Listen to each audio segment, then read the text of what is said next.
Florida. He served as White House Chief of Staff under President Bill Clinton. And in Washington, Jonathan Kott, former senior advisor to Senator Joe Manchin. It's great to have you both on the show. Thank you.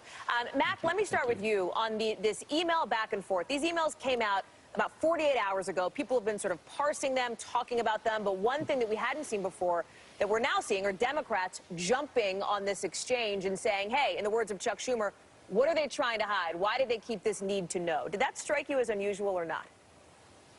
A bit, for sure, Hallie, and I think what it really suggests is the need to get additional information. And even in the Clinton impeachment trial, I was not still in the White House, but reviewing that, there were depositions of key witnesses, so I think that's what Speaker Pelosi is being very strong in her position about, that there's additional information, additional people that need to at least be deposed, if not become witnesses, additional documents. That's what this leads to, Hallie.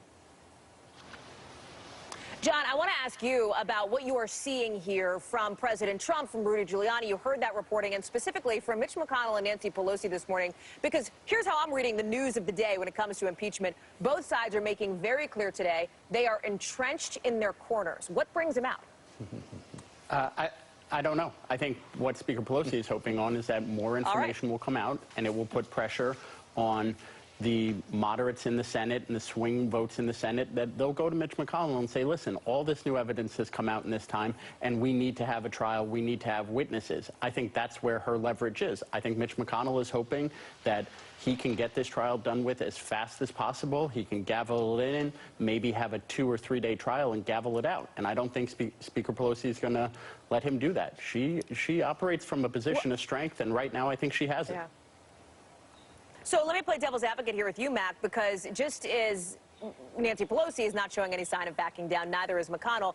He basically wants the Senate impeachment trial to follow the same guidelines as somebody you know who you worked for, former President Bill Clinton. That would be opening arguments, a written question period, for example, deciding themselves what witnesses to call.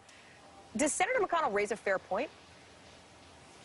He raises a fair point for consideration, Hallie, but there were depositions in the Clinton impeachment trial. Again, I was not in the White House, so I didn't follow it from that perspective, but I certainly followed it closely, having been part of the Clinton administration and having the privilege to serve the American people in that regard.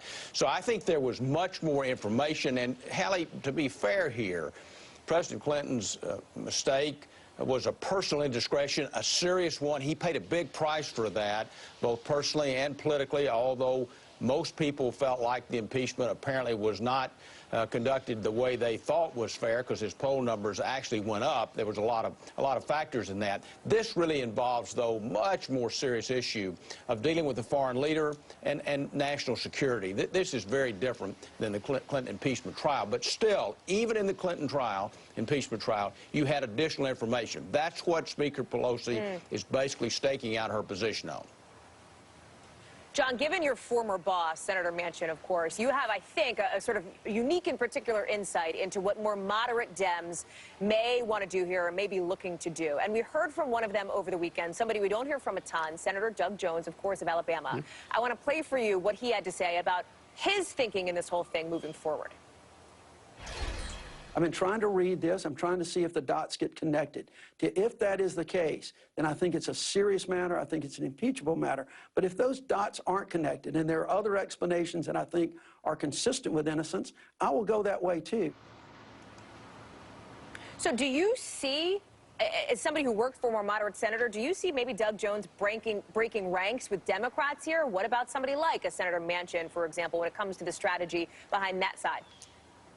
I think what they're both doing, Senator Sinema, a lot of the moderates are going to wait to see what evidence comes out in the Senate trial. They're going to hold off on that, but I do think they'll spend a lot of this time over the holidays home talking to their constituents, seeing how their constituents feel about it, and they'll come back and they're hoping for a fair trial. And I think that's where the Senate is going to be a little different from the House. The House put out their investigation. I don't think a lot of senators were following every minute of every day of the hearings like we were.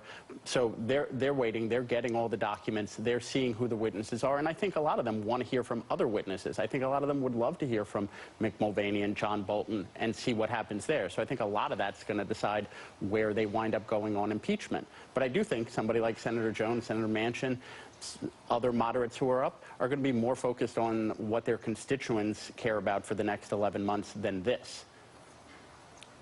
Jonathan Kott, Mac McLarty, both with particular insights into all of this. Thank you both for being with us on this Monday morning.